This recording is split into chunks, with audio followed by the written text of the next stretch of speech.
Auzubillahi minasyaitonir rajim. Bismillahirrahmanirrahim. Assalamualaikum warahmatullahi wabarakatuh. Alhamdulillahirabbil alamin wassalatu wassalamu ala asyrafil anbiya'i wal mursalin wa ala alihi wa sahbihi ajma'in. Qala rabbi shrah li sadri wa yassir li amri wahlul 'uqdatam min lisani yafqahu qawli. Wa qala Allah ta'ala fil Qur'anil Karim ba'da a'udzu billahi minasy syaithanir rajim. Bismillahirrahmanirrahim. Ya ayyuhan nas ittaqu rabbakumul ladzi khalaqakum min nafsin wahidah wa khalaqa minha zawjaha wa bassa minhuma rijalan katsiran wa nisaa'a. Shadaqallahul azim. Wa qala Rasulullah sallallahu alaihi wasallam, ya ma'syaral syabab man istata'a minkum al-ba'ah falyatazawwaj. Shadaqa Rasulullah sallallahu alaihi wasallam. Bismillahirrahmanirrahim. La yadurru ma ismihi syai'un fil ardi wa la fis sama'i wa huwas sami'ul 'alim. Bismillah tawakkaltu la hawla wa la quwwata illa billahil 'aliyyil 'azim. Inna rabbi ala kulli syai'in hafiz. Sadaqallahul azim. Yang mulia tuan-tuan imam, tuan-tuan Bilal, hadirin puasa Seri Ceding, seterusnya sidang jemaah yang dirahmati Allah Subhanahu wa taala. Alhamdulillah, syukur kepada Allah Subhanahu wa taala kerana pada malam ini kita sama-sama dapat hadir rumah Allah Subhanahu wa taala ini untuk sama-sama kita melaksanakan, kita menunaikan solat fardhu maghrib secara berjamaah. Dan seterusnya Allah Subhanahu wa taala memilih kita untuk duduk beriktikaf, untuk memenuhi apa yang Nabi sebut. Nabi sebut talabul ilmi fariidatun ala kulli muslim. Difardukan, dituntut ataupun diwajibkan ke atas orang Islam itu adalah untuk menuntut ilmu Allah Subhanahu wa taala. Dan itu sebab kita tiap-tiap lepas kita solat dia, kita akan membaca doa. Dan di antara doa-doa yang kita amalkan, di antara doa-doa yang kita selalu ucapkan, kita mohon pada Allah Subhanahu wa taala, di antara kita Allahumma inni as'aluka wal huda wat tuqa wal wafa wal ghina. Ya Allah, berikan aku huda. Maksudnya petunjuk, hidayah. Kita mohon kepada Allah Subhanahu wa taala supaya sentiasa memberi kita petunjuk kepada Allah Subhanahu wa taala. Petunjuk ke arah mana? Ke arah kebaikan. Petunjuk untuk datang masjid, untuk sembahyang solat secara berjamaah. Petunjuk untuk apa? Untuk kita menuntut ilmu kuliah-kuliah yang adil.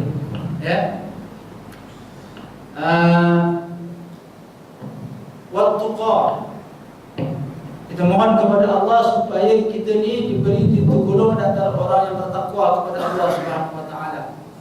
Sentiasa dalam tergolong orang yang muttaqin, yang bertakwa. Wal ghafa, yang sentiasa kita nak mohon Allah berikan pengampunan kepada kita. Wal ghina. Maksud ghina, kita nak Allah berikan kita rezeki yang banyak. Rezeki yang banyak ni bukan makna bila sebut rezeki ni kadang-kadang kita rilah. Masyarakat kita ni kadang-kadang, orang kita ni kadang-kadang apabila sebut dia rezeki, gambarannya adalah apa? Duit. Duit. Money, no money, cikgu. No talk. No money, no talk. Kalau yang nak kahwin, no money, no touch. Itu bahasa pula. Boleh. Macam kita pergi highway lah pakai smart tag. Dah hebat tu smart tag tu. Masuk tak boleh lepas. Ingatkan rosak kita punya apa? Smart tag tu punya no money. Tak ada duit. Banyak. Pernah sekali saya follow daripada Shah Alam tu nak masuk ke tol apa, tol yang apa tu, LKSA tu, yang panggil Laksa, tol Laksa, LKSA, Lepoh Raya Indonesia Alam, ya, kat Seri Muda, tol Seri Muda. Depan saya BMW, tak tahu dah 5 siri ke 3 siri ke. Sekarang dah 6 siri pernah bagi. Sekarang 5 siri dah, 5 siri je. Ya. Saya follow dia. Saya naik pipa ya, di belakang. Jangan terlepas. Kita biasa kat Smart Tech tu macam laju kan. Biasa Smart Tech ni laju je. Tak lepas je. Saya pun brake supaya tak jauh, tak dekat sangatlah. Ya. Rupa-rupanya rupa-rupanya saya tengok dia punya baki, dia punya touch angle tu kosong sekosing. Ya, kita dah mewah BMW ni. Ya. Tapi rupa-rupanya mungkin dia lupa lah nak apa? Top up balik. Ya. Last saya pun kita pun nak cepat kan. Last saya berhenti. Saya touch kat saya punya, iyalah. Tapi BMW kan banyak makan wang. Kalau istilah yang BMW ni, dia banyak makan wang. Memang kawan saya dia beli kereta BM second je, bukan apa yang 3 seriesnya, yang 3 seriesnya kan. Second je. Ya. Bawah 100,000 dia dapat, dia beli. Dia pakai rosak sikit malah tak apa sangat rosak ya. Tapi bila rosak dia tak boleh. Kalau kita setakat untuk motor Pro 2 dia pun dia spare part senang carilah. Mana kita ambil spare part biasa pun boleh masuk kan. PPM ni tak boleh carilah. Kawan saya cerita dengan saya lah. Ya, cakap rupanya PM ni tak boleh spare part biasa ni. Pakai masuk spare part biasa kan, yang tak ori tak PM kan. Dia tak boleh nak pergi sana lah. Nanti rosak cepat. Ya. Sebab dia panggil banyak makan wang. Kita banyak makan wang kan. Tapi nak cerita rezeki itu bukanlah maksudnya mesti duit, tidak. Ya. Rezeki ni selain daripada kita ada duit, kita ada harta, anak-anak pun merupakan rezeki. Ya, rezeki. Dapat hadir ke rumah Allah ini pun rezeki, tuan-tuan. Ya, rezeki Allah berikan kepada kita, peluang Allah berikan kepada kita. Dapat dengan kuliah pun rezeki Allah berikan kepada kita. Sebab orang lain yang tak dapat susah. Ya, balik kerja penat. Ya, balik kerja yang tak kira lah apa dia kerja. Ya, balik kerja penat kan, penat nak rehat kat rumah. Walaupun rumahnya dekat kat masjid, kat surau. Tapi tak ada masa. Ya, rezeki Allah berikan. Tapi adakah kita tunggu tak apa tak ada rezeki lagi, mungkin rezeki lain ada pun. Boleh juga kan? Kena usahakan. Dan yang paling penting tuan-tuan perempuan, rezeki ketenangan yang kita nak. Dalam keadaan apa pun kita susah ke, kita senang ke, ya, kita nak Allah berikan ketenangan dalam hidup kita. Macam mana dapat tenang? Sentiasalah kita rapat dengan Allah Subhanahu wa taala. Taqarrub ila Allah. Hampir kepada Allah. Apabila hampir kepada Allah, apa yang Allah sebut, fazkuruni azkurkum. Kau ingat aku, ya, macam mana kau semayang, kau baca Quran, kau zikir, ya, berdoa kepada Allah, sedekah dan sebagainya, ya, azkurkum, aku ingat kamu. Ya, apabila kita ingat, ya, apabila kita ingat pada Allah, kita syukur dengan apa Allah berikan, Allah cakap la in syakartum la azidannakum. Kau syukur dengan nikmat yang aku beri, kau ikut apa yang aku suruhkan, yang aku perintahkan, kau tinggalkan apa yang Allah larang, la azidannakum. Allah sebut, maka Allah akan berikan apa? Tambahkan nikmat yang kepada kita. Mudah-mudahan kita tergolong orang-orang yang Allah berikan petunjuk, Allah berikan takwa, Allah berikan kita kemampuan, dan Allah berikan kita keperluan yang kita perlukan. Oleh itu tuan-tuan dan puan sekalian maaf yang Allah Subhanahu wa taala, pada malam ini kita sambung balik. Kita sambung balik kita punya kuliah kita, iaitu berkaitan ataupun berkenaan dengan munakahat ataupun kitab yang kita baca, fiqhul manhaji, ya, fiqh Islam wa adillatuh, ya, dan dikarang oleh Dr. Wabah Suhaili yang membincangkan tentang perkahwinan. Dan insyaAllah kita akan sambung pada pendapat-pendapat ulama yang berkaitan tentang minggu lepas kita dah sentuh berkaitan tentang ulama membincangkan tentang adakah perkahwinan itu dianggap sebagai ibadah. Seterusnya pada hari ini, malam ini insyaAllah saya cuba dalam masa yang singkat ini saya masuk kepada perbincangan rukun perkahwinan ataupun kita sebut rukun nikah. Okey. Cuma tuan-tuan dan puan, sidang jemaah Allah Subhanahu Wa Taala. Kita ni dalam contohlah yang tuan-tuan yang dah berkahwin, ya, tak kira sama yang baru kahwin ke ataupun yang dah lama kahwin, ya.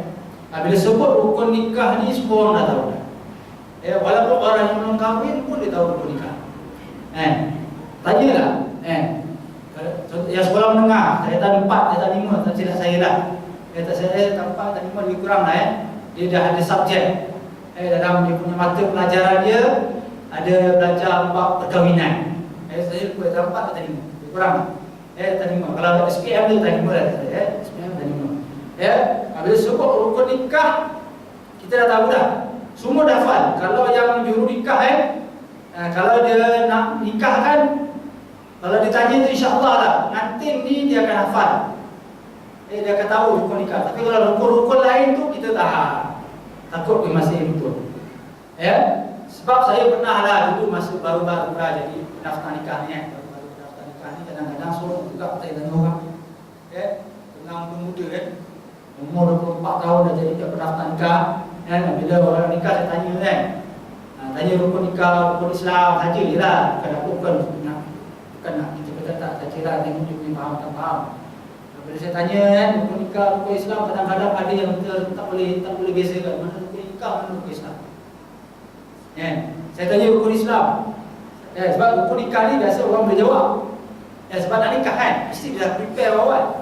Tapi bila saya tanya, sekarang ni nak nikah, sebelum tu saya tanya sikit lah. Sebut kalau rukun Islam. Dia sebut apa? Pertama lelaki, suami. Yang kedua isteri. Yang ketiga wali. Dia dah tak fikir lain dah. Masa nikah tu dia dah fikir untuk nikah. Bila kita tanya rukun Islam, dia jawab tetap rukun nikah. Sebab dia punya fokus dia tu adalah untuk nikah. Itu sebab kadang-kadang kita ni yang kalau juru nikah ni kita pernah nasihatkan. Kita untuk teman-teman tuan-tuan, kita di Selangor ni kita ada hampir 500 juru nikah seluruh Selangor. Hampir 500. Sebab tiap tahun kita akan buat muzakarah menolong pendaftar nikah negeri Selangor. Macam tahun lepas kita buat dalam bulan 11. Kita buat di Tekma, Shah macam sebab kenapa? Sebab ada setengahnya kalau di daerah yang besar, daerah macam Kelang, Petaling, Gombak, macam tempat saya Hulu Langat tu, tempat saya juga di Hulu Langat, juru nikahnya paling kurang satu Korea, satu masjid tu kita lantik 2 atau 3. Tapi kalau di daerah Kuala Langat di tempat kita ni, dia cukup satu pun, seorang pun cukup. Seorang cukup. Dia tak boleh ramai. Sebab kawasan ni tak berapa besar. Yang banyak kalau di daerah Kuala Langat ni yang banyak orang nikah agak-agak di mana tuan? Kampung mana? Sejangkang dengan Sejangkang, Bukit Canggang dengan Banting. Jangkang, Bukit Canggang, Banting. 3 ni. Keempat benar. Ini 4. Yang paling susah orang nak nikah Celuk Datuk. Setahun tu kadang-kadang 1 je. Celuk Datuk.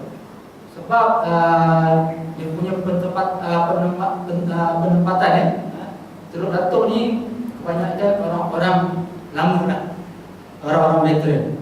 Anak-anak semua dah besar, dah cucu semua kan. Tapi kalau kawasan Sejangkang, Banting, itu orang baru yang dia umur pertengahan 40 kan. Masih anak pun baru naik, anak dara ada lagi 20 tahun, dia 18 tahun, 30 kan.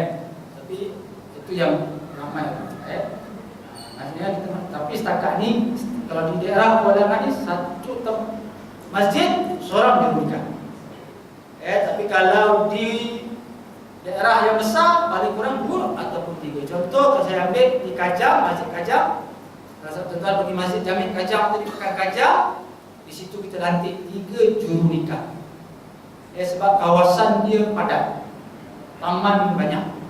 Itu pun 3 ni tuan-tuan, kita dah lantik 3 ni pun, 3 ni kadang tak mampu. Minta pejabat agama, kata saya, dah kata telefon, Ustaz tolong cover tempat saya. Lagi time cuti sekolah. Okay. Sebab kita dah beritahu dengan juru nikah paling kurang masa nak nikah jangan tanyalah. Kita dah minta. Jangan tanya yang bukan lah, setakat tanya rukun nikah tu tak apa. Ini tanya rukun apa, cuba sebutkan 10 malaikat. Jangan juga jawab tu pada Israel dia jadi Israel. Ada yang cakap malaikat Israel bukan Israel, Israel. Itu lagi teruk tu. Dia tak boleh bezakan mana Israel, mana satu Israel. Kadang-kadang berlaku begitu. Sebab bila sebut rukun nikah semua orang tahu. Apa dia? Kalau saya tak sebut kata 5 dia dah hafal lah. Saya ingat masa saya sekolah menengah tu, saya manggis ustaz saya mengajar tu beritahu kalau rukun nikah ni senang dia hafal. Dia punya formula dia siswa. Siswa.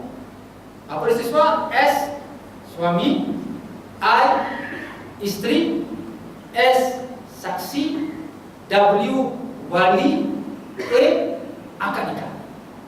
Siswa. Itu senang hafal. Itu kalau setakat kita ni nak biasa boleh lah. Itu sebab tuan-tuan, bila sebut rukun perkahwinan ni semua orang tahu. Cuma dalam bab ini tuan-tuan, dalam kitab ini kita nak bincang lebih dalam lagi, lebih detail. Kalau bahasa Arabnya ta'miqan jiddan. Amiqan jiddan, lebih detail, lebih mendalam.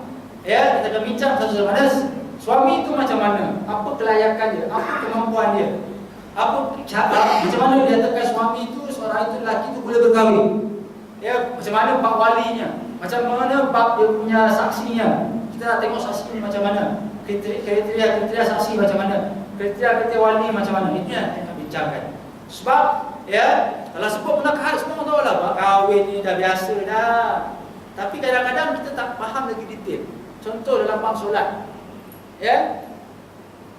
Bab solat biasa kita dah dengar. Ni lah di masjid lah ni bab solat ni dah dengar dulu bahasa sekolah rendah, sekolah apa, tadika kadang-kadang pun ada solat. Memang, tapi berapa banyak kalau tuan-tuan kita duduk kat tempat wudu, duduk kat wudu, tengok orang ambil wudu macam mana. Time basuh kaki, basuh tangan dengan basuh kaki. Cuba tengok. Ramai yang kadang-kadang tak kira yang besar, yang kecil sampai yang besar kadang-kadang ambil air sembahyang, bila tangan contoh tangan ni, air keluar, dua macam mana? Macam ni. Sebab kita kena faham, bila kita ambil wudu bukan setakat kita mengalirkan air. Itu mengalirkan air, ada tangan. Kita nak membasuh dan meratakan.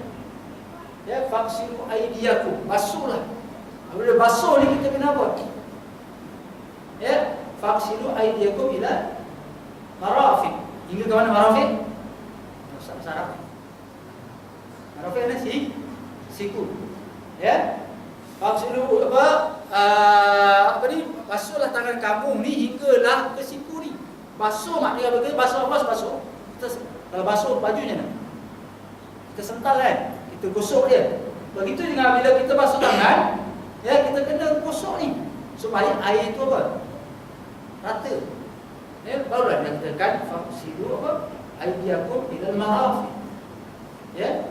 Betul. Sebab kadang-kadang kita tengok kadang-kadang kita hanya buat untuk budak-budak je. Kanak-kanak. Itu kalau time cuci sekolah, tahsil ibadah, tahsil solat Kalau di pejabat agama, tiap-tiap cuci sekolah dia akan buat satu kursus. Kursus daurah. Untuk pelajar-pelajar sekolah. Tengok macam mana wuduknya, tengok macam semayangnya. Itu yang kanak-kanak yang ni pelajar, belum tengok orang dewasa macam mana dia ambil semayang, mana selampung macam ni. Kaki dijulur-julur je. Tengok. Tapi dengan apabila kita belajar balik, kita duduk ada kuliah kat masjid, ustaz atau guru ajar balik, oh jadi selama ni aku dah hampir 40 tahun ambil sembahyang, aku punya salah. Tengok ya. Sebab bila kita belajar ni, kita nak tengok dari segi apa yang dibincangkan lebih mendalam supaya ilmu kita bertambah. Kita lihat rukun perkahwinan. Menurut mazhab Hanafi, rukun merupakan tempat bergantungnya sesuatu perkara selain menjadi sebahagian daripada kewujudannya. Syarat juga merupakan tempat bergantung suatu perkara, tapi ia bukanlah menjadi bahagian daripada kewujudannya. Ya, syarat semayang ya dengan rukun semayang itu dua perkara yang berbeza. Ya, tapi dua-dua memainkan peranan dalam setiap ibadah kita. Ya, termasuk juga rukun nikah, ada rukun nikah dan lepas tu ada syarat nikah. Mana dua perkara. Bagi ulama jumhur pula, rukun adalah tunggak kewujudan sesuatu perkara. Tanpa rukun, sesuatu itu tidak mungkin dapat diwujudkan. Atau mengikut ungkapan yang masyhur di kalangan mereka bahawa tanpa rukun urusan syarak tidak termungkin terlaksana. Ya, maknanya nak bagi tahu dalam bab ibadah ni, ya, khususnya dalam membincangkan hukum syarak, perlu ada ambil berat tentang rukun. Sebab rukun inilah menentukan suatu perkara itu terlaksana ataupun tidak. Ya. Atau dalam arti kata lain, suatu hakikat itu bergantung kepada rukun, sama ada sebahagian daripada hakikat ataupun bukan. Manakala syarat pula ialah tempat bergantung kewujudan suatu perkara dan ia tidak menjadi sebahagian kewujudannya. Manakala tentang tawaran, ya, dan qabul, ijab dan qabul, ulama secara sepakat mengatakan kedua-duanya merupakan rukun dan redha adalah syarat. Ya, maknanya nak bagi tahu ijab qabul ni merupakan rukun. Ya, itu sebab dalam rukun nikah, ijab qabul termasuk dalam rukun, dia tidak termasuk dalam syarat nikah. Di kalangan mazhab Hanafi, para ulama Hanafi hanya menerima ijab, ya, Hanafi hanya menerima ijab dan qabul penerimaan saja sebagai rukun nikah. Ya, Hanafi hanya menerima ijab dan qabul sahaja sebagai rukun nikah. Maknanya nak bagi tahu, ya, mazhab Hanafi dia tak menerima yang lima ni. Ya, dia tak menerima yang lima ni. Bagi dia, ijab qabul saja yang dikatakan rukun nikah. Ada perbezaan nama.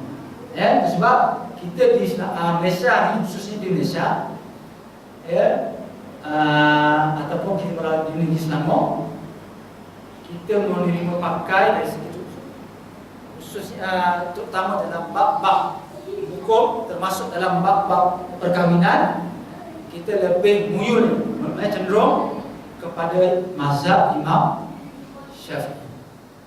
Ya. Tapi untuk maklumat tuan-tuan, dalam kita punya undang-undang, dalam undang-undang disebut, dalam undang-undang manajemen undang warga kita, manajemen undang warga Islam Selangor, dalam manajemen tersebut, dalam seksyen seksyen 5, ya, pemakaian di segi undang-undang disebut, ya, diberitahu di situ hukum syarak yang diterima pakai adalah mazhab Syafi'i. Ya, mazhab Syafi'i, daripada mazhab Syafi'i. Stop itu. Bukan stop, dia koma. Dari segi undang. Walau bagaimanapun, ya, pendapat mazhab yang lain dia terima pakai. Dia macam tu. Ya, tapi itu setelah dipinda, tuan-tuan. Dipinda pada tahun 2003, Tuan Rahmat. Dalam undang-undang kita, khusus dalam undang keluarga Islam. Tapi sebelum tu, sebelum dipinda tahun 2003, dalam pemakaian mazhab lebih memfokuskan hanya kepada mazhab Imam Syafi'i saja. Tapi tahun 2003 dipinda balik, disebut Imam Syafi'i, tapi dia sebut walau bagaimanapun menerima pakai pendapat mazhab yang lain, yang tiga tadi lah. Ya, kita Malaysia dan kita di Malaysia dan di Selangor hanya menerima empat itu. Ya, Syafi'i, Hanafi, Maliki, Hambali. Yang Zahiri yang kita pernah bincangkan sebelum ni tak masuk. Walaupun kita pernah bincang sebelum ni ada pendapat ulama Zahiri. Ya, tapi kita tak masukkan. Ya, tapi Zahiri ni untuk maklumat tuan-tuan membuat dia pecah lagi tau. Ya, Zahiri ni dia boleh pecah kepada Zaidiyah. Dia ada satu lagi mazhab Zaidiyah. Ya, kalau kita baca kitab-kitab fiqh ni, contoh kalau kita baca, kalau tuan-tuan kalau mungkin ada sini pelajar-pelajar yang belajar di Azhar Mesir, ya, kalau kita buka kitab Qal Yubi Muqmairah, ya, ada pembincangan bab Zaidiyah. Ulama Zaidiyah pula. Dia ada pecahan-pecahan pula. Ya, sebab hanya kita khususnya kebanyakan jumhur ulama memakai empat ni. Dan kita Malaysia pun pakai empat ni. Ya, walaupun ada ulama mazhab yang lain, ya. Okey. Di kalangan mazhab Hanafi, ya, walau bagaimanapun ulama jumhur menyatakan bahawa rukun nikah ada empat. Ya, jumhur cakap empat, iaitu ijab kabul, bakal isteri, bakal suami, dan wali. Ini jumhur ulama, kebanyakan ulama dia hanya cakap empat saja. Ya, ijab kabul, suami, bakal suamilah, bakal isteri, dan wali. Empat. Itu jumhur ulama.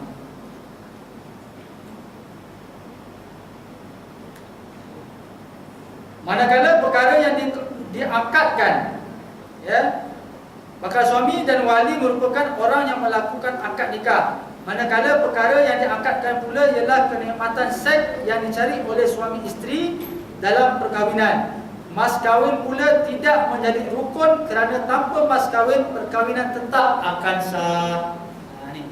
Sebab kadang-kadang ada setengahnya, ya, pernah bertanya, Ustaz, boleh tak kalau nikah tu, ya, masa lafaz ijab kabul itu tak sebut mas kahwin?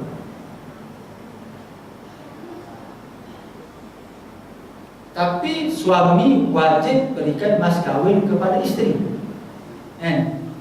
Saudara tuhin aneh lah. Ya, adalah suami membayar mas kahwin mahar kepada isteri. Tapi bukan menjadikan sahnya nikah dengan memberikan mas kahwin. Tak, kita masuk. Sebab ada sekurang-kurangnya sahnya nikah adalah lafaznya aku terima nikahnya. Bila pengantin lelaki menjawab kabul itu hanya semata-mata aku terima nikahnya tanpa menyebut mas kahwin, di segi hukum nikah itu telah sah dari segi hukum syarak. Sebab mas kahwin tidak termasuk dalam rukun nikah, tetapi suami wajib memberikan mas kahwin kepada isteri. Macam tu. Ya, sebab kalau di sebelah pantai timur, ya, kalau kita pergi, kalau kita dengar dia punya mas kahwin ni dia tak sebut. Dia paling kurang pun sebut aku terima nikahnya dengan mahar ataupun mas kahwin yang tersebut. Ya. Kita je yang di sebelah sini je.